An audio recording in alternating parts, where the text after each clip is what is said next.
We did it, boys. Here we go. Wow. This is kind of crazy. Here goes nothing. Look at this room. We were talking in the car, me and Kendrick, that it was, I think, 2 months to the day that you actually asked us, Kevin. Don't know if you realize Has that. it been 2 months? It has been 2 months. It was your birthday, February 12th, Wednesday night. Kevin sent us a text and actually sent an individual text to both of us and then decided to make it a group text. I did that on my birthday. You did it on your birthday.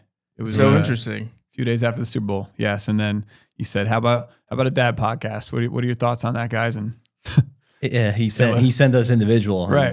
And then he said, let's do it. And I didn't even get to respond. And then he put it together. And I remember leading up to that text was just like, I was inspired by both of you guys for multiple different reasons. Like you guys each had like your own story, but like I was just looking at you guys during certain like periods. I was like, how are they doing this? Like it's just like it doesn't look easy, and sometimes it looks fun, but I mean, like you said it, yeah. It's definitely fun, but it has its moments of challenges, and it's definitely the toughest job I've ever had. I don't know about you, T, but yeah, definitely.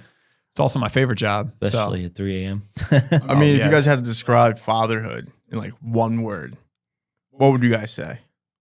To someone that doesn't know you. Best thing that ever happened to me. One word. Beautiful. Beautiful. Okay. That can have two meanings to it as well. But what do you mean? I mean that, it's the most beautiful privilege that I've had the honor of accepting in terms of becoming a father. But there's also pain in that beauty, and there's a lot of sleepless nights and messy diapers in between. That's interesting. That beauty. But I mean, accepting. What do you mean accepting? I guess you're right. I mean, it's something that's kind of thrust upon you. I mean, you have a part in becoming a parent, but it doesn't really like you can't foresee that. Like you have your idea of like what it is to be a dad, maybe from the media, TV shows, maybe your own parents, but then when you actually become a dad, you're like, holy crap, like this is it. Like that's what it's like. This is real. Yeah. It hits you. Is that like when the baby like comes, or like when does that happen? Good question. You want to take a shot at that one, TJ? I think for me personally, it hit when in the hospital. I think when he came out, it was obviously very emotional. But more so, I'd say the night that we got home from the hospital is when it really hit, because you sit there and you're like, holy shit, like I have a human being that I have to take care of now. Like your life just does a 360, and that's after what? How many days in the hospital? It varies for people. I think we were there 2-3 days. So you must have been exhausted. Oh yeah. Well, my whole experience was very exhausting, and I think you worked the full day, T, and then you went into the I worked a hospital 12-hour shift so and a 48-hour day basically. Wait, but if you think about that, like how often do people talk about like that first 24 hours you're home? Like the hospital is like the hospital. I'm assuming you got the variations just from story to experience, but the first 24 hours you're home must feel so good. I mean, it's for so many different reasons. Oh yeah, there's so many emotions going around. I mean, you got the sleep deprivation. I mean, the cliche is true. The child does not come with an instruction manual. So, literally it seems like a crime. Like you have your on-call nurses and, they're at your beck and call. Like every time you have a question, like someone's running to help you. And then, 48 hours later, they're sending you home. Good luck. All you need is a car seat. Is that the limit? 48 hours? It depends on the pregnancy and the birth and everything. But yeah, typically you're there for a couple days. I would assume that's probably around it. Because they don't want to keep you sitting there either. Because those hospital bills start piling up. Oh, right, imagine. Literally, baby's born. A nurse would come in almost every hour on the hour, and then you get sent home, and you're like, whoa. This is real. What was the first thing you did when you got home? I think it just felt good to be home because that whole experience. I don't remember particularly what I did, but I just remember being like kind of in a shock. Did you eat? Did you shower?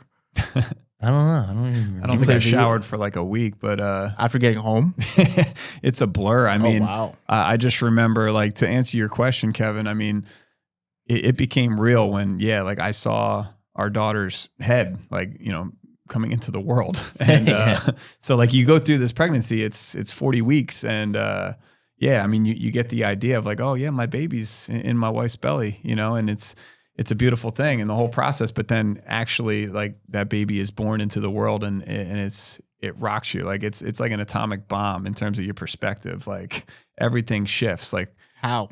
I mean, TJ and I have talked in terms of like the chaos of your life, your house, you know, like the cleanliness, forget about that, your routine. I mean, it's no longer just about you anymore. Like life is so much bigger. You have this small child that you brought into the world and now they're looking to you for everything. Yeah. So, I mean, now looking back after what? You've been a dad for a year. You've been a dad for 2 years almost. Yep. Over 2 So years now looking back, what kind of advice would you give yourself that day coming home?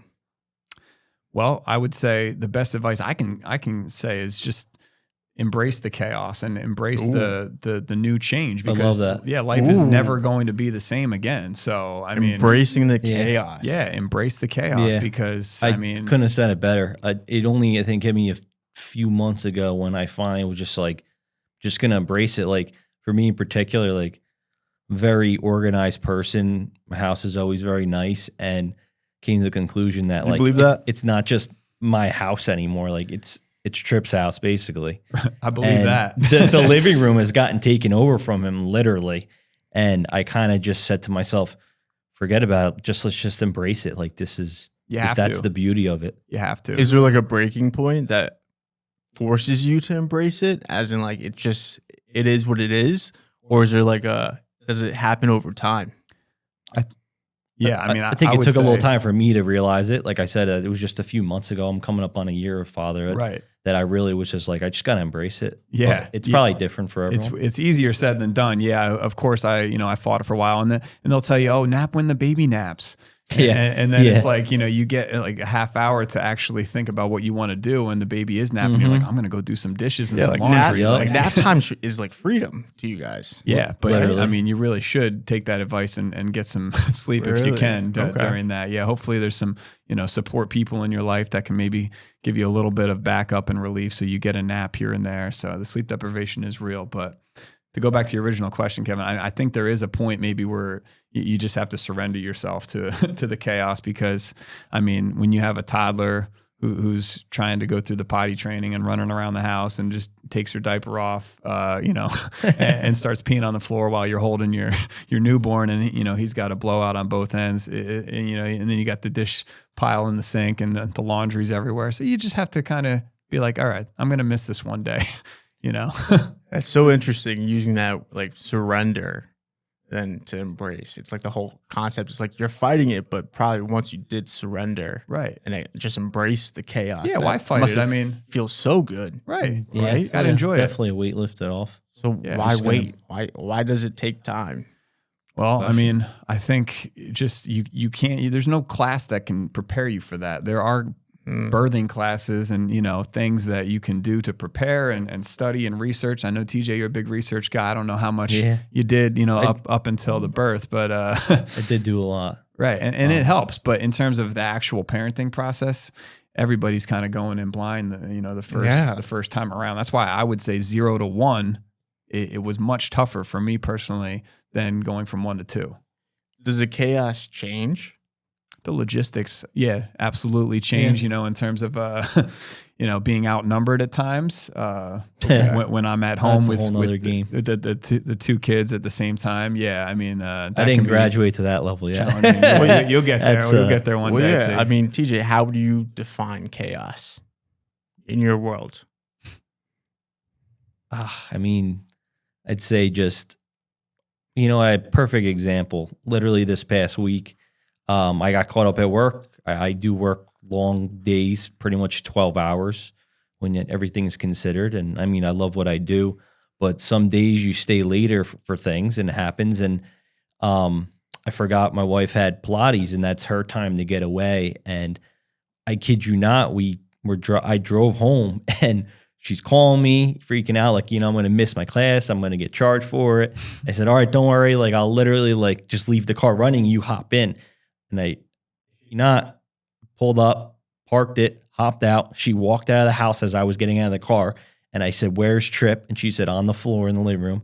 I said, "All right, honey, have a good night." And then that's real. That's Pass off. That's Handoff. that was a literal handoff. classic. And I sat there and I said, Pilates. "Wow." Pilates, shameless plug. Hey, well, you And have moms to. love Pilates. That's right, and you got to have that time, right? So Yeah, and that's her time. you so- don't want to have an upset wife and then a screaming baby at home too. That's a No. bad combo. No. So you just and So do you prepare for that moment, or I guess like that's probably like, all right, cool. I think It that's is what it is. I think that's the part of being a father that you learn that no one's going to sit there and listen to you and say, "Man, I just worked the whole day. I just want to sit there on the couch and do nothing," or "I want to go to bed." Trip doesn't or, care. Trip doesn't care. Yeah, you know right. what I mean? Like, but And that's something no one tells you. Isn't No that one the tells best you part that. though? Like No Trip one just- prepares you for that. regardless of your day, like good day, bad day, best day, worst day. Like Trip is, he's Yeah. there and It doesn't excited matter. to watch He's him. excited. he's to just see as Dad. excited. Yep. That's right. That's probably awesome. So I mean, how would you define chaos then? Well, I think it's once again it's a beautiful chaos when you get to see your kids and they're wreaking havoc, but they're also reaching milestones and they're growing into like these tiny humans that that you are having to teach everything to. It's like when they hit certain milestones, like I mean, I just think of like the chaos when our son, who is now 5 months, like when he was born. We had the whole newborn phase, the sleep deprivation, but we had an 18-month-old. Our daughter was 18 months at the time. So like, I feel like that's the definition of chaos right there. I mean, the 2 under 2 for however many months, 3 months that we had, the 2 under 2. And I mean, a big story like that for something I was proud of, for the chaos was one, our daughter was amazing with her pacifier, like getting rid of it. We dreaded this moment. Like, I don't know if Trip has the same experience, TJ, but in terms of the binky, I mean, our daughter was her soothing mechanism. Like we all have our ways to soothe ourselves, and that was hers. And we knew it was time to get rid of that thing. The pediatrician was going to yell at us if we went back, and she turned 2 and we still had that thing. So Yeah. we don't want to that. Didn't want to make the pediatrician mad. So, we figured, we'll get rid of it in the summertime when I'm off from teaching. And then, we had to go to Greece for someone's wedding. Tough. So, I mean, tough place to have to go for a wedding. But, So is that when she graduated from the binky? no, we had Was to Greece? keep the binky for the plane ride. In We didn't Greece. want to, we didn't want you to make wanna everybody upset mad her on the too much. flight with a screaming toddler. So, we had to keep the binky, and then the baby was born. So that was November. And so we didn't want to get rid of the binky then because Ooh. we didn't want to, I see a pattern. I see. yeah, so we had to keep putting this on hold, and then eventually her birthday was coming up in February, so we had to go cold turkey, and she was amazing. We actually put the binky in a Build-A-Bear, which is maybe something that other parents might want a tip about because Wait, so when was the last time she used a binky? that was it was right on her birthday, Okay. February 11th. It's April 12th. TJ, you got me on the math. How many days? That'd be a what do we? Kendrick Yeah, the math guy. What do we? Either way, how's 2 she months doing? removed. Yeah, she's doing awesing. So Huh. yeah, we're basically 2 months think- without the binky, and her speech has flourished. Like her vocab has Really? taken off. Oh, I mean, and there's good and bad Yeah. pros No, and you cons def- with that too, because now she's repeating everything that we say. So kids are sponges. Yeah, I mean, in the heat of the moment, sometimes I'm trying not to curse. Wait, so why didn't we just get rid of the binky if it was that easy? Well, because I guess we were just, it get was my so wife used- and I were more fearful. Yeah, you get we were used the to ones it and dreading they're it. afraid So I So thought I was going to fearful. have to rip that Build-A-Bear open a few times to get that binky out, but she's been a champ with that. So, I mean, yeah, to finish that story, I mean, one day I dropped something in the kitchen and just, I'm trying to work on my not swearing. So I said fudge, and then our daughter said fudge. And I was like, okay, we're going to have to really watch what we say. Was it fudge? That was just my way of Okay. trying to censor my. Wow. Okay. Yeah, so that my must have words. been fun. Yeah, Okay. yeah. So we'll stay tuned with that one. Yeah. And I thought something you said was just the beautiful chaos. Yes. I mean, is that possible? Beautiful chaos? think they can what coexist. What does that mean? Yeah, I think it's just knowing that there's a lot of songs out there that make me emotional these days, and the one that sticks in my head is like, you're gonna miss this. I believe it's Darius Rucker. Like, you're gonna miss this one day. So like, one day we're gonna have like a quiet house, and There's not going to be that chaos running around, and it's going to make make us pretty sad. So I think you have to embrace the chaos and look at it in a way that is beautiful, because these kids are just amazing what they can learn. That 3 a.m., 2 a.m. chaos that you can relate to. You know, what I do is I close my eyes for a second and think about when I'm, let's say, 60 years old and life past you. So it makes you do this in realize, the moment. you gotta embrace the chaos, because it's not going to be there one day. It does go way too quick. So mid chaos moment, you're sitting back and closing your eyes and thinking about when you're 60. Mm-hmm. That's how I do deal with it. Like did you learn that over time? Like, how'd you know like that was like your thing to do? Like, I'm assuming it helps you relax, because it can get pretty frustrating when you're, sleep deprived. It's 2 o'clock in the morning. You got to get up at 6 o'clock. Baby screaming, trying to help your wife. Try not to get frustrated with her, and it happens. I guess it's just something that I finally just realized, like, you got to just sit there and take it all in, because it's not going to be there one day. Mm. And I think that perspective, just to build on that, I think that perspective shift is a superpower. Like, when you can reflect in that moment, like, it is. Yeah. I mean, like, that is one of my proudest moments as a dad, just those moments where it is chaotic and, it's crazy and you're just ready to snap, and you take a second to breathe and, actually act with calm and poise. Like, that is a superpower to be able to do that. And my younger self couldn't do that. So that's something I've worked on, throughout raising 2 kids now. And I mean, it's just my experience sometimes. Like, there have been times that I have lost it, and I'm not perfect by any means. I've lost it. Sure. I've yelled at my wife. I'm not proud of it, but you can, you can relate when you have the kid, and that's just the first thing I always think of is like in the middle of the night, because it's tough. You got a lot of things going at once, and you just want to be in bed, right? And it's just chaos. So I guess just kind of learned it. Yeah. And I think, it's hopefully that's a tidbit that will help other people. I mean, that's just what I do. I don't know if there's something you do. Well, I think the biggest thing is knowing when you're reaching that breaking point, because that also is, a Superman moment. Like, Superman doesn't always have to save the day. Like, sometimes Superman needs to like tap out, be like, I need 2 minutes so I can get back to being Superman, So, and I think that's where you and your partner have to be on the same page. And my wife's amazing with that. Like, if I need a few minutes just to catch my breath and just like remove myself from the situation so I don't do something that I'm going to regret, like, that's what you have to realize. That's interesting, because I do think that's something that's not talked about enough, is like the partnership that comes into play. Of like maybe this maybe not even discussed partnership, but just understanding those breaking points. Because like, how do you define a breaking point? Like, when you have a kid, you don't know what that breaking point is until it breaks. I mean, and then something bad happens, I'm assuming, and then the only chance to test that is for it to happen again. Mm-hmm. Going off that, I think one of the most common misconceptions is, oh, things will get better in your relationship after you have a child together. That is literally the complete opposite.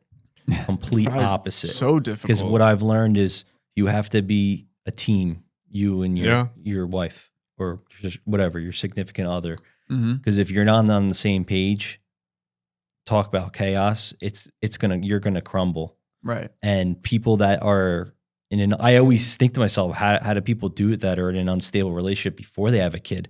I mean, I'd like to think I did things like more of a normal way, or conventional. Thank you. Conventional way. And for people, and that's fine. Like, that's totally fine. Everyone's life's different, but if your relationship isn't stable, it's going to be a lot worse after. I can promise you that. When a couple says, "Oh, let's save our marriage by having a child," good luck with that. It's a bold strategy. Yeah. Or float your boat, but maybe that's a conversation for a different day. Right. And the aspect of like the breaking point, the beautiful chaos, it's like there's nothing that can prepare you for it until it happens. Yeah. So, but thinking about who you were before that moment and after that moment, how would you help that person? Like, who are you after that moment, and who were you before that moment? Yeah, I think TJ brings up a great point. I mean, this is it's a hot topic too, because I mean, it's like you got to be a husband first. I mean, you have to put your partner first and be on the same page, or else, the kids are going to suffer. So I think, they are sponges at this point. Like once they grow into like past that year mark, I mean, they're absorbing so much stuff every single day, and they're modeling our behavior. So if we are snapping, with a short fuse and not modeling that patience that we aspire them to have one day, then, we're going to wonder like, oh, why are they always having tantrums? Why are they acting up all the time? Like, okay, well, you have to look in the mirror first. I mean, the other night, like, here's an example, Kevin. I mean, I was reaching my breaking point and I knew it. And I probably didn't catch it in time and, go for the tag option with my wife. And my daughter just built a giant tower of blocks. She spent a lot of time on it. And while she wasn't looking, I just went over and just kicked it. And the thing shattered and there's blocks everywhere. And she turned around all in a panic. And I was like, whoa, Kenzie, there was a big storm that just hit your block tower. Like, we have to put it back together. Immediately, I felt bad. I'm like, why did I do that? And we did put the tower back together. And luckily she didn't see me in the act there. But, I think you have to just... Wait, so are you saying that you still have breaking points even though you're embracing the chaos? Yes, I'm saying I'm not perfect. That's what I was trying to figure out too. I like that you call me out there. No, we got to keep each other honest here, keep each other in check. So yeah, I am not perfect by any means. It sounds like you're still working. Yes. Oh, and right. I think that's the whole thing about being a dad. It's always a work in progress and getting better, but I am improving, less breaking points, Well, I think that's the whole thing. And yeah. TJ, I'm not too sure if you had anything to add there, but like the concept is like, it's a never ending, almost like journey. Right. And like each level, it requires like a different breaking point, different chaos, and the beautiful changes, I'm assuming. Yeah, just when you think you figure it out, something changes, and then you have to start at ground zero. That's life. Again. That's right. Yeah, so that's why this chapter never ends. Tripp's been testing, I'd say, my wife and I, because I noticed that he'll go over and crawl over to our windowsill, and we have like the accordion blind, so you can push him up, and if they're not up high enough, he'll grab them, and he'll look back, and I'll be like, Trip, no, and then he'll grab it. So then I got to go over there, and I mean, from what I learned is you don't want to get, too enthusiastic in your voice, because then it kind of eggs them on. So I went over and I grab him and I say, Trip, no, and I grab his arm and I hold it because he tries, and he's strong for a little dude. Oh, they're the pound he's for like pound, the strongest people he's like in a the little house. brute. So like So low key, him, you're kind of he's proud. like, eh. You're proud a little bit. Yeah, right? because I mean, I'm trying to get him to stop and trying to do it in a way where what I've seen, that's probably the best way to handle it. There's no... You're like testing boundaries. Yeah, he's definitely testing boundaries. And I've heard from speaking with fathers that are, in their 50s, that they've said you have to get on it right away or forget about it. And especially he's about to be 1 on Thursday, and even already they're like, nope, he's testing you. You have to start now. Or how do we know that's even right? I'd like to think that people that have gone through life for that long, they start to get a hang of things. Totally. So that's my perspective. Yeah. I try to. Did it work? I think it's a work in progress. Honestly, Yeah. I think it's going to take a while, but he's definitely testing, and I always ask people their opinions and stuff. And I think that's the most unique thing about having a kid is how unique it is. I mean, I'm sure that's the science behind of having a kid is like 1 in a million times a million. I don't even know those numbers, but the concept behind it probabilities there is like we can't treat every kid the same or every process the same or every tactic the same. It's all about the perspective. Mm-hmm. And like the concept's like, how do you get ready for that? You don't. Right. Yeah, you just do it. Gotta live no through it. instruction It's manual. just like you just do it. You do what you got to do, and one day at a time. I think it's kind of like the concept. It's like I feel like you gotta like graduate to that. Not graduate, but like I feel like who I was as like in my teens versus who I was as a boyfriend, who I am as a husband, who I will be as a father is gonna require like a different version of me. Absolutely. And I think it's like growing into Evolve. that. Yes, it's like evolving. It's like I think it's so interesting, but it starts with you because what you're talking about is like being a role model. Oh, You throw a tantrum, Kenzie's gonna Exactly. throw a tantrum. Right.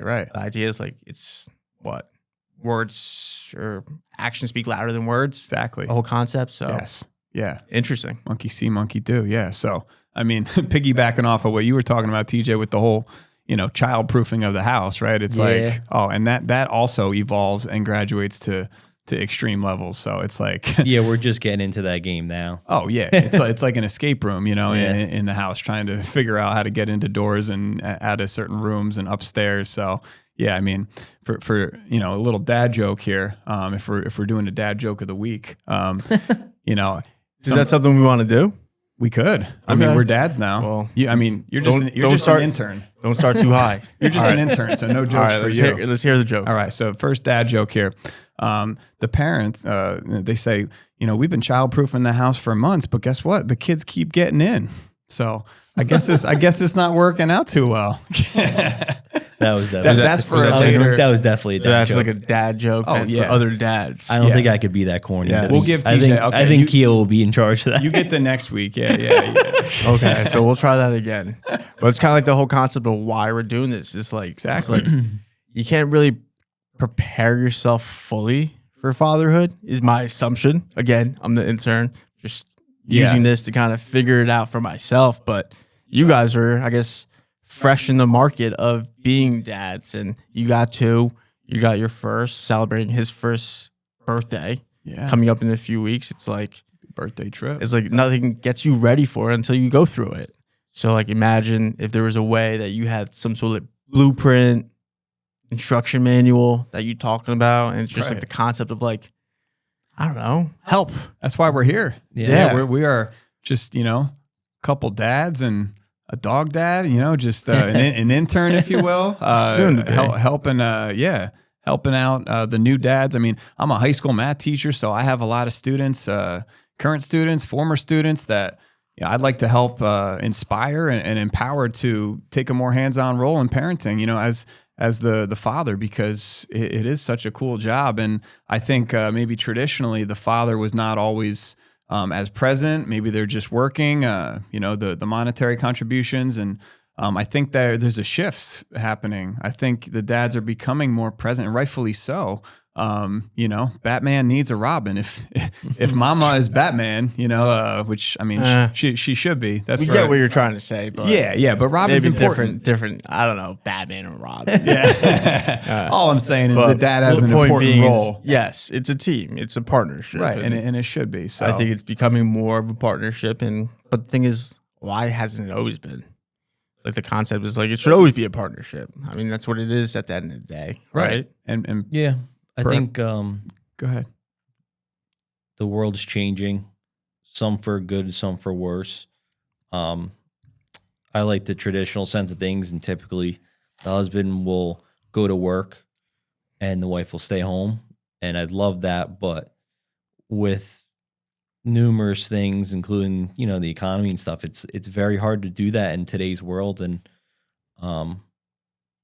save that for another episode, TJ. Yeah. But the thing is, like, what you even said in there, it's the husband. It's like the dad. It's like you guys have like different titles to yourselves, but like it's still you. Like, what about you? It's like you're going through the different jobs, quote unquote, but like, what about TJ? What about Kendrick? It's like the concept of like, what about you as just a person? Yeah, there's so many changes happening. I mean, once you see that baby, born into the world, it's like, wow. Just got real. Like I need to assume that has to be the most important thing to you.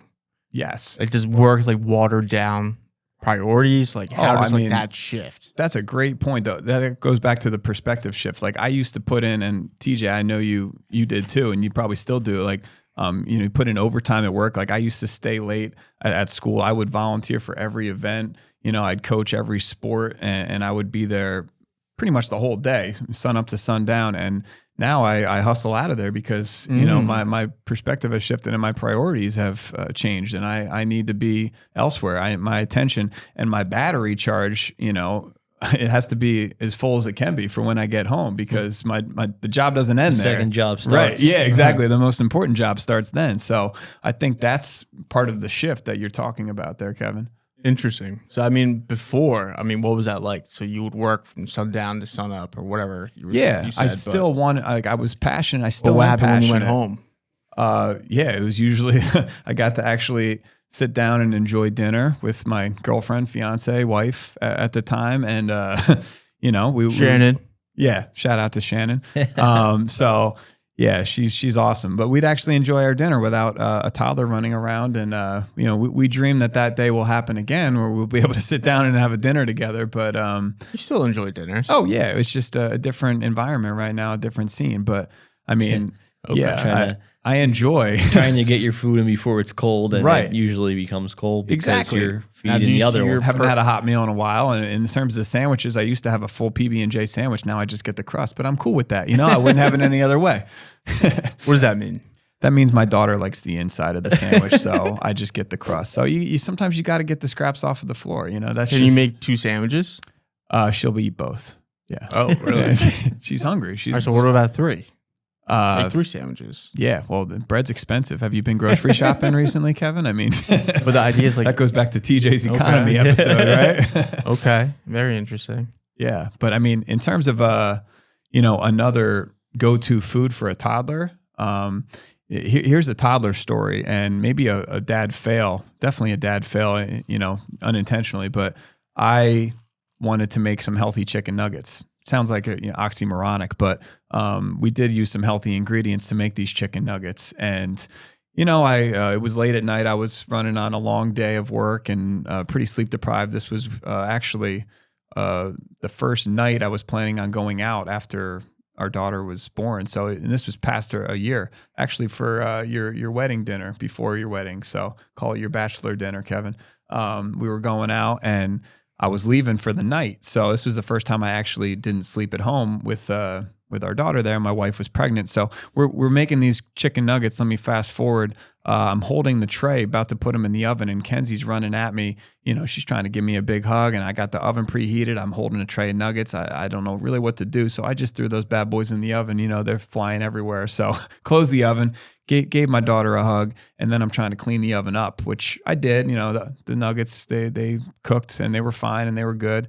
And fast forward, though, the next day I'm gone, right? And I heard when I got home, not even from my wife, from our neighbors, I was greeted in the driveway with a fire extinguisher. I'm like, oh, thank you. The neighbors got us a fire extinguisher, because when I had left, apparently my wife was heating up some nuggets or something in the oven, and a full-on flame broke out in the oven. And her first reaction was, I'm going to grab our daughter and run over to the neighbors, who happens to be chief of police. Shout out, chief. And she goes, do you have a fire extinguisher? He goes, yes. She goes, can you bring it over? He goes, yes. And then he runs into chief mode, brings over fire extinguisher, and puts it out in the oven. So luckily it wasn't a huge flame at that time. She had turned the oven off. But and you know what the culprit was?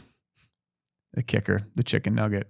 One got underneath the oven that I didn't see when I had thrown this in the sleep deprivation. So I should have done a more thorough cleaning of the oven, but lesson learned, the house wasn't burned down. So that was my first night out. And so I didn't leave for a little bit after that. There's so many questions I have about that entire 2 day span. But hit me, intern. What do you got? But let's hear from the other dad. Oh yeah. TJ, what advice would you give him on that entire scenario? That could happen to anyone. Thank didn't do you. anything wrong. Thank you, T. Do you make chicken nuggets at home? Homemade? Not homemade. That's pretty cool. They were homemade? Why are we overlooking that? Never have I wanted to just get them. Have you ever made those chicken nuggets again? No. Actually, just start with the root cause. Yes, you can blame the sleep deprived, whatever you want to call yourself, but homemade chicken nuggets. Next time we're going with the frozen ones, ShopRite or the Mickey D's nuggets. We're trying to eat healthy, but were you scared when you got home and saw your neighbor with the fire? I couldn't believe nobody notified me. I was shocked and my heart would have dropped. Yeah, I was like, the house. Why are was you so almost low on fire. key about that? I was like, where was the cat? That was my next question. Like, did you find Lucky too? So, we didn't even eat all those nuggets. That was the sad part. I Were found they even them good? in the freezer like a few months ago. I had to toss them. They weren't as good as Man, this So, really. so moral of the story, Mickey D's ones. do not make healthy chicken nuggets. There you Just go. keep them as It is. is so hard to eat healthy. This I mean, this day and age, what was but it, the Dino Nuggets? You guys ever heard of the Dino Nuggets? Yeah. That's what we'll go with next time. Dino Nuggets, yes. Wow. We've Very had our fair interesting. share of those back in the day, right? Okay. Yeah. Those TJ's nuggets, TJ's bachelor. Those weekend. nuggets, they scarred you, huh? Yeah, that was a rough one. So this is a dad fail, but I mean, yeah, lesson learned. Interesting. Got any dad fails, TJ? What was your biggest mistake as a dad so far? Your biggest mistake. I know what my biggest mistake is I guess kind of a dad, but more of a husband is.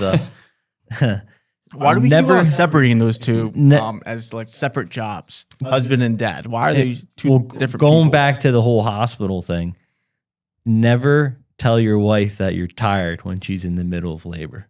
I mean, yeah. Even That was probably my biggest fail ever. Facts. What were And you I did hoping that. that you would say back?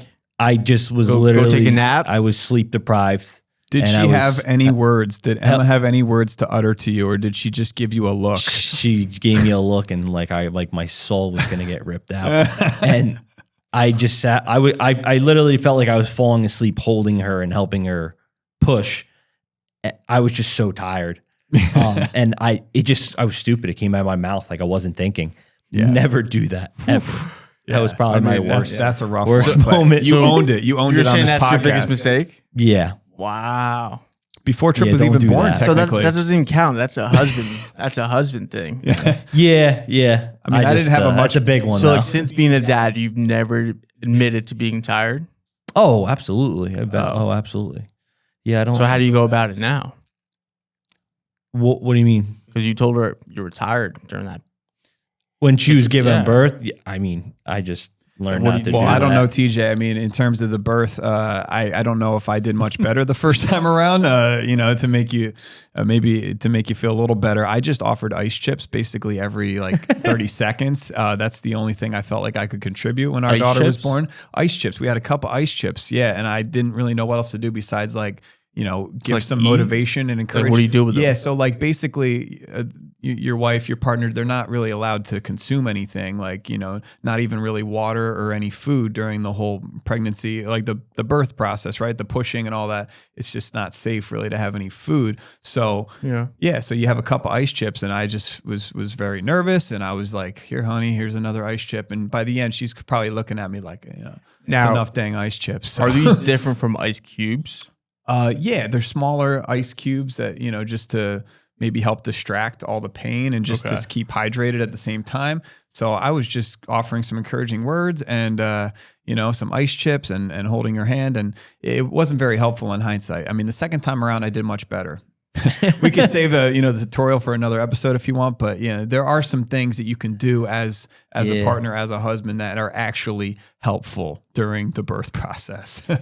So what was that first meal like?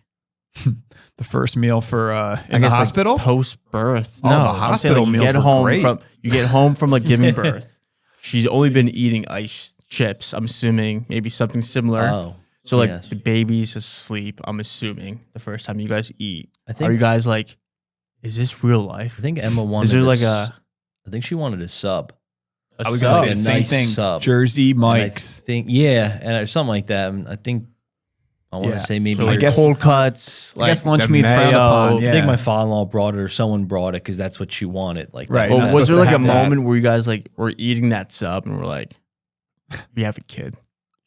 Yeah. Oh, It's yeah. like it hits Did you you guys, fast. like, I was, laugh? I was super excited.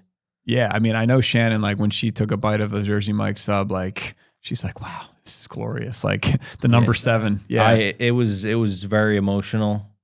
I don't typically get emotional, but I mean, my mom, Emma, had asked my mom to actually come in a room, and they shared a nice moment, and it was just crazy. Oh, I know. I mean, Yeah. and shout out to the hospital. I mean, in terms of the first meal afterwards, like Kenzie was born like 8:00 p.m. and we got settled in our room, and they were like, you got to order room service before they close at 10. Yeah. So we got a meal ordered like 9:45, and it was like gourmet. It tasted like a 5-star restaurant. So, So hospital food. yeah, but they would make us 3 meals a day, and it was all all on the house. Well, so. I'm talking about that first moment you guys are together. Oh, we like, stopped alone without, Yeah. like without the kid. Right. Like that has to be like somewhat special, right? Well, we had we had a date night. Probably it was actually our good friend's wedding. That was the first time we went out on our own at Vinny's wedding. Post baby. Yeah, Really? post baby. So So what was the timeline? We're talking April 2023. Okay, So we're talking Kenzie. birth. Yeah, Kenzie was born February 11th. So yeah, she's like 2 months old. We're at the wedding, and like luckily my mom came on the trip with us to like Poconos area, and so we had Kenzie on the bottle by then. So my mom was able to give her a bottle, and if you guys remember, we actually took Kenzie to the rehearsal dinner, and I mean she slept the whole time, which was maybe not full advertisement with how the baby is, the baby experience. But, for the wedding, that was our first night out. And it was kind of weird because we're thinking about her the whole time and thinking about like how she is and what she's doing. So, but we had a fun time, just trying to be ourselves. Like it's hard to remember yourselves before you have a kid. It's just like, it seems like a whole separate life. Yeah. It is. It's bizarre. It Really? really is. But It's hard to explain. In a good until or it bad happens. In a good way. In a good way. It's hard to explain until you. I It's think that that's the thing perspective. about the whole thing about becoming a dad is, you can look into stuff, people can tell you things, but until it actually happens, you realize like your life has changed. Like for me, my why doing this is obviously in hopes of helping, dads, wannabe dads or current dads, help them in any which way. But my why is when my son was born, it was the best thing that's ever happened to me in my life, hands down. So that's where my passion comes from. He changed my life. You want others to have that same feeling. Exactly. I've told some of my close friends that do not have kids that probably in the future will, and I tell them it's the best thing that'll ever happen to you. Absolutely. No, I can only imagine because like the sense of responsibility, but also the sense of being that role model for that person just it gives you a whole different sense of purpose. Oh, it's The mixture. Yeah. It's the best feeling. Like you hear that sometimes and you're like, oh, I don't know if that's true, but yeah, like being a parent and being a dad, it has been the coolest experience, for the past 2 years for me. And, in terms of the why, I mean, same reason, like just to document or record our experiences, because you think you're going to remember all this stuff and you just don't. Like you look back on your photos and you're like, oh wow, like I forgot, like that was a really cool moment when she took her first steps, and it's just like for our kids to see one day, like for Trip to look back and be like, wow, that's my dad, like he's doing a podcast talking about me, like that's pretty cool, and so just to record those and to help others. Like as a teacher, I kind of go off of this philosophy where I think back to the starfish story. It's always stuck with me. My mom's been a teacher 35 years, and it's just like the industry is just to inspire and help others. But this starfish story, like a girl's walking along the beach. I picture my daughter doing this. Like she loves the beach, and this little girl is tossing starfish back into the ocean that have washed up on the sand, and she's saving them one by one and throwing them back in the ocean. And some older gentleman walks by and he says, what are you doing that for? Like, you're not going to be able, there's thousands of starfish on this beach. You're not going to be able to help them all. And she goes, well, I just helped that one. And that's been my belief. Like if you just help one, then, you're making an impact. So you help one dad out there. We reach one dad, give them a voice. And this is a successful project. You help one student in the world, and you're making some progress. I mean, that's my why. I mean, I want to learn from your guys' mistakes. I was just gonna ask. That's the whole concept of what I'm doing as far as like with this concept and this podcast. It's like the idea is like, where do dads go when they need help or have a question? Like the idea of everything you guys just talked about was just learning by experience, learning by perspective, embracing the chaos. But how do you define chaos until you go through it? Right. And how do you embrace it? How do you figure out your breaking point? So my whole concept is to figure out that before it gets to that point. It's like, how can we get ahead of it? How do I become that person before I need to be that person? You can be a great dad, Kevin. Thanks. You're learning right here. Time will tell. Time will tell. But the whole yeah. concept is like, let's talk about the ugly. What's been the worst part about being a dad? ugly. Come on. I know. Don't sugarcoat it. I'd What? say just the time to yourself. The time. Interesting. What do you To mean? yourself, it pretty much disappears. I mean, that's just part of it. But still, it's the same 24 hours. What do you mean? You're the way it's dedicated to not only yourself now, but obviously your partner, but also your kid, your child. So that personal time that you had to do things is so slim to none now. And you really have to work with your partner. Like, okay, like you go do this and I'll go do this for a few hours, because everyone needs a mental break. Ooh, okay. So how would you break down the 24 hours percentage-wise before the kid and then after the kid? Well, you thought you were busy before you have a kid, right? Like, Yeah. I feel like that's just how life works. It's a hindsight situation. Like, you think you're busy, you know, when you're in high school, and you think you're busy when you're in college, and you look back, you're like, I wasn't really that busy. Yeah. And then you have kids, and you're like, I thought I was busy in college. Like, no, I had like the whole Put a number day. on it. Put a number on it. I mean, I would say, you know, at least in terms of like, well, if you're working full time still, I mean, probably 30 your days going to that. So we're talking like, Okay, you know, so okay, 33% at work, maybe more for you, TJ, with your job. And then, you know, I would say you got to rest. Sleep gives you part of your superpower too. So if you can find a few hours, let's say at least, you know, 20% of the day is going to rest. All right. and 33% going to work. Yep. So we're already over 50%. The remainder, you know, let's give you like 3% to yourself, 2 to 3% for maybe some quiet We're talking time about to collect before, your thoughts. before the kid. Oh, before the kid. Well, I was just going to say the rest of it's dedicated to to your kid and your spouse. So before, I guess that breakdown, if we have 40, what do we say, 45%, give or take, left. So before the kid, that's your time, you know, and you coordinate that with your partner in life, and you know, maybe you make a nice dinner and you give them 15, 20%, you guys hang out, you watch a show or something. But now that's all dedicated to diaper time. And you're lucky. I mean, I might get an hour or two, you know, a night to Tops. myself. Yeah. So would you say I'd 50% of your day goes to sleep and work, Oh, absolutely. or more? Probably more. 60%. Yeah. All right, so you got 40% left. What do you do with the 40? Well, I got to split that up evenly with my 2 kids and my wife. So, you know, that's about 13% for each of them, and gives me about 1% left. So, you know, 1%, we're Why talking. you gotta use a weird numbers? 13. Oh, yeah, because I'm a That's math the guy. math guy. You got That's the number 40% guy. left. So you're saying 10, 10, 10? Sure. So you got 30%, then you got a final 10 for you. I'll That take sound- it. I'll take 10%. That sounds pretty equal. So what are you guys complaining about? So if you're giving me 10% of the day, got 24 hours in a I'd day. say it's less than that. Yeah, it's more definitely. like 'Cause I was 5. going to say, I don't get 2.5 No. hours No. if I have 10%. But It sounds like you guys are working and sleeping too much. well, let's talk about, you know, Ooh. actually in terms of the time. Yeah, nobody tells you, like TJ said, nobody tells you your day is going to be completely, you know, regimented now and taken over by, you know, basically this child, right? And Yeah, like, no one tells you that. yeah, like your hours are dictated now. So Yeah. like nobody tells you that. Nobody also tells you, like, you know, at least from going back to the hospital experience, like those first few diapers, like it's probably more what you see at your car dealership work than what you expect to see in a diaper. Like the first few diapers, the first few days, Kevin, just give you a heads up, you're talking about a very tarry substance in that diaper. Like it's like an oil change that's like, you know, it a is few what it thousand is. over. I mean, I'm not expecting it to be Oh, I'm telling flowers and Yeah. sweet treats. Yeah, no, of I'd course say not. look it up, but you might want to just go into it, you know, and know what to Yeah. expect. I'm trying to But- figure out like what's been the biggest difference. I mean, what's one thing that you did before you had kids that you don't do anymore?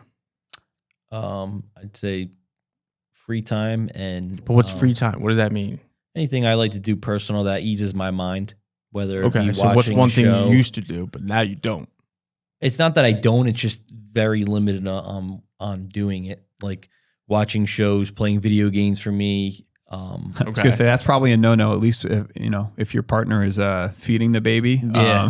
breastfeeding or formula or whatever. Like you probably don't want to be playing video games during that time. Just FYI. But probably You want to still be do doing that, dishes TJ? or making food for your wife. But So less video games, but you still get to play video games. Yeah, Okay, what about but you? not. I No? mean, not few and far nearly. between. Yeah. I mean, I canceled my gym membership. I used to spend an hour or two there a day, and that was a nice. So now you don't work out at all? Oh, I work out 24/7. It's just a different way. Oh. And besides, I guess when I'm sleeping, but you know, yeah, I used to be an avid gym goer, and now I just curl the kids, you know, and I get my cardio by trying to keep up with them. And I do go for a jog if you're looking for like an outlet, you know, how I clear my head. You tell me. Oh, I mean, yeah. what works? I'll put my daughter in the jogging stroller and we'll go for, you know, a couple mile jog around the neighborhood, or, you know, now, why do you walk think, or something. I mean, why do you guys think you give that up? Is it because it wasn't a priority now, or is it because you have less time, or is it just Both. it's just not as important as your kid? All three of those things. Oh, All the above. All the Yeah, above. the time is certainly a factor, because some days you don't even realize you did anything. Like TJ, you could probably relate to this. Like in the newborn phase, it's such a blur. You're like, I didn't even go anywhere besides the mailbox, maybe. You know, like the first 3 months or so. But you feel like you worked What? a 24-hour shift. Oh, you'll see. Yeah. I mean, like you didn't even leave the house. Everything's so new. and you're Yeah, just you're not going exhausted. You're anywhere. like for the first, with Kenzie, with our daughter, like the first few weeks, I mean, I was lucky enough to be there. Making sure she's breathing, right? Yeah. Oh, I know. Constantly You're like on just edge. constantly worrying, like changing, like you literally 8 to 10 diapers a day. So You break got this that little down. alien in front of you. Right. That's what I call it. I mean, Yeah, I they're mean, not well- pretty looking when they come out. And Right. you're like, Alien. Everybody's like, oh, they're so cute. yeah, I'm I like, mean, I do think that's a hot topic. I think Yeah, a lot of yeah. people call babies. I mean, babies are babies. when in they my when they opinion. first come out, Oh, yeah. they're I ugly mean, looking. and sometimes like this is something nobody tells you. Like they might be like bluish, purplish, like when they first come out, and like you know, jaundice. yeah, is the term, well, right? yeah, and that gives them a yellow tint. But I mean, don't be yeah. alarmed. Like I'm just saying, like sometimes like they need that oxygen, and they have so much fluid in them still, like from being Yeah. inside. Yeah, I mean, it's a science. I do think that is probably just it's probably insane. yeah. So I mean, Trip came out, he pooped in the womb, so I forget what they call that, but they had that at the- Jersey Shore, which is a great hospital. They had a whole team come in about 10 minutes prior to her giving birth, and I'll never forget. It was the wildest thing. Like I look over and there's like just 10 people in the room out of nowhere, and I'm like, right. what is going on? Like, you know, it went from like 2 nurses and like 2 doctors, and then me, my mom, and my wife. And then there's just an additional 10 people just as my wife's about to give birth. I'm like, Right. what is going on here? But they're like, this is our procedure. We want to make sure he didn't ingest any of his poop, basically. Right. I said, okay. So then they grab him and they bring him over on the table, and they suck the stuff off him. It was wild. It was all like, whoa. Like, and this is stuff that no one told me. And I'm like, is this normal? Like, I'm sitting there like, is he okay? Because like I wanted to make sure he was okay. You know what I Who mean? Right. does tell you this is normal? That's the thing. No one really. Nobody? No. Well, now we're trying to share, you know, a community that can tell you like, Like- hey, this happened to us. Like, Doesn't that seem like a miss at the hospital? It's like, hey, this is protocol. Like, this is normal. Like, it's just like, Yeah, I mean, it's.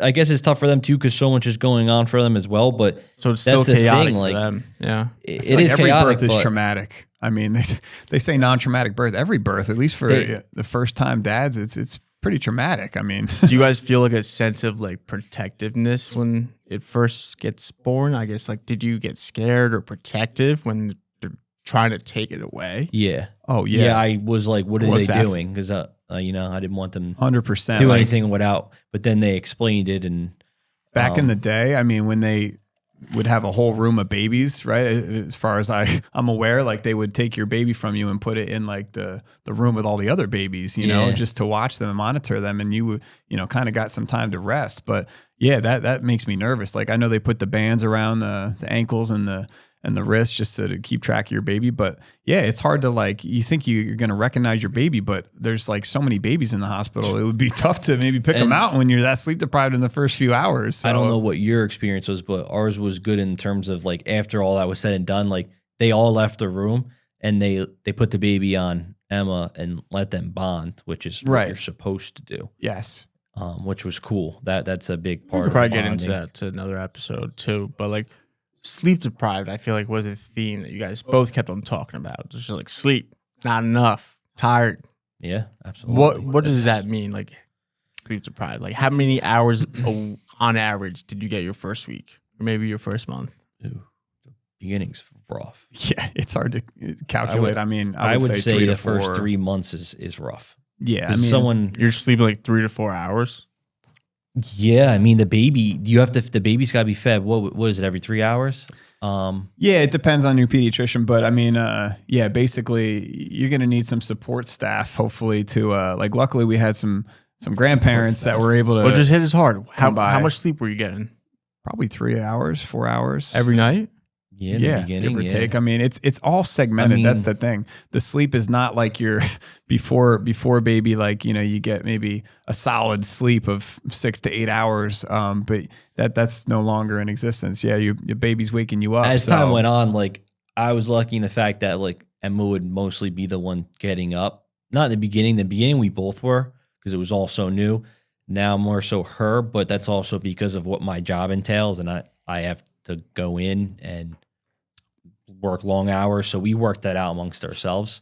Well, and I know that's different for So everyone. is there a solution? Is there like a not strategy to it? I mean, eventually we had to take shifts. I don't know what you and Emma did, but eventually we tried to do the whole, like, oh, we're going to be a family. We're going to go to bed at the same time. You know, we're going to wake up at the same time. And, you know, that was all well and good. And I would try to do the diaper change. So, I mean, a little tip for dads. Yeah. If you could do those 2 a.m. diapers before you have to pass them off to your partner for the feeds, that would be appreciated, I'm sure. So, you know, that was one of my main roles. But yeah, and then we had to move to the shifts. I was kind of nocturnal for a while there, like back. I would sleep at weird hours. Like, I'd try to get a nap from. Would you recommend that? I mean, it worked for us for a little bit, just because our daughter was not sleeping great in the beginning for the first probably 3 to 6 months. So yeah, I started going to bed around 5 or 6 p.m. when the sun was still up, and I'd wake up at like 10 or 11, and then I'd be up helping her and watching her throughout the night. From 10 p.m. until the morning? Basically, yeah, I would be up the rest of the night. So yeah, there's real talk. Is it safe to say that the sleep loss is probably the worst thing about becoming a dad? I mean, that's one of the big factors. I think what it is the sleep loss and the sleep deprivation leads to some extra stressors and some extra frustrations, you know, that you wouldn't maybe be as bothered by if you were well rested. So I think that was well said. I think that's one of the maybe the mitigating it's like the root factors. cause that exactly. leads to a variety of different other issues. 100%. Is there anything you guys want to wrap up on? Well, I want to hear about that 2 a.m., 3 a.m. diaper change with Trip, because we had a daughter first, and you had a son. So talk about the number 1 diapers, not just the sticky number 2s, but with a boy, that you got to be ready. You got to be ready, because have a cloth or something. I mean, there's something called a PPTP. We use them for a little bit. It's a little cone that goes over there. With Carson, I was shocked. I mean, like it just comes out out of nowhere. And there was a couple of times I would scream, and I'd be like, "What's the matter?" She was like, "He just peed on me." Yeah, I'm like, everywhere. Like, I thought like he fell or something. All over the wall. I'm like, how do you have that type of strength, that type of power, dude? Like, I mean, it's all over the place. So that's kind of a surprise. That's why this podcast is what it is, because we just want to bring some light to that and share some of our personal experiences. I mean, what is the goal with this podcast? What do you guys say? Well, I think what do we want to do? It's us hanging out. I mean, we're just having a fun time. This is part of the outlet of getting some time. Like the fact that we were all able to get here today just to hang out and spend some quality guy time. That's a win in itself. Yeah, exactly. Pretty quality time. Taking your time back, it sounds like. That's right. TJ, what about you? I agree. I think going along with like finding that time to have to yourselves, I mean, I would consider this time with some of my best friends. So at the least, but also obviously being here to talk about things that isn't really out there when you're a dad. And hopefully we can change that. And I would just say it's just learning how to embrace the chaos. It just seems like that is like the theme of what you guys are going through. And just realizing the chaos doesn't change. It just evolves. But so do you. That's right. So if I could get like a sneak peek or some of those tips at the same time of you guys expressing that, then it's a win-win, in my opinion. And we could use another coffee from our intern. So yeah, I mean, maybe after this, but I guess if you want to quickly go through you, Sure. introduce Yeah. ourselves? Oh yeah. If you made it this far, hey, I mean, congrats. Thanks for sticking around with this The podcast adventure. yeah, first episode. Yeah. So I'm Kendrick Keough, and I'm a husband. I'm a father of 2. I'm a cat dad.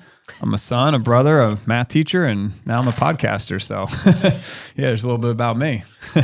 TJ? This father of 1. Trip, he's going to be a year old on Thursday. Beautiful wife, Emma. And my buddy Enzo, who was my first son. Dog dad. Yeah, I love him to shout death. out And dog dads. that can be a whole nother thing. You learn the dog can get very possessive and jealous. But Yeah, we'll talk about and that in the I- future. Oh. Yeah. Interesting. I manage a auto repair business with my brother-in-law, Heck yeah. Kevin. And I'm Kevin Hough, dog dad of 2, Brody and Buster. Yeah. Husband as well to lovely wife Taylor. And we do not have any kids yet, but I have big ambitions to have multiple kids. So does Taylor, but our numbers are not aligned yet. So either way, to growing and building a family, Cheers I to think that. is the best part. So And you forgot one thing. what's that? Intern. Intern. Yes, I am yes. the official intern of the dad chapter. The dad chapter. So this is us going through the dad chapter. It's the part of the book. So Thanks for joining us. Thanks for joining in. Absolutely. We'll see you on the next one. Right. Follow us Cool. on Instagram at the dad chapter. yes, do we want to advertise that? Heck yeah. Okay, it's officially live. Follow us on the dad chapter. That was awesome. Yeah, we'll see you guys This is next good. week. Cool.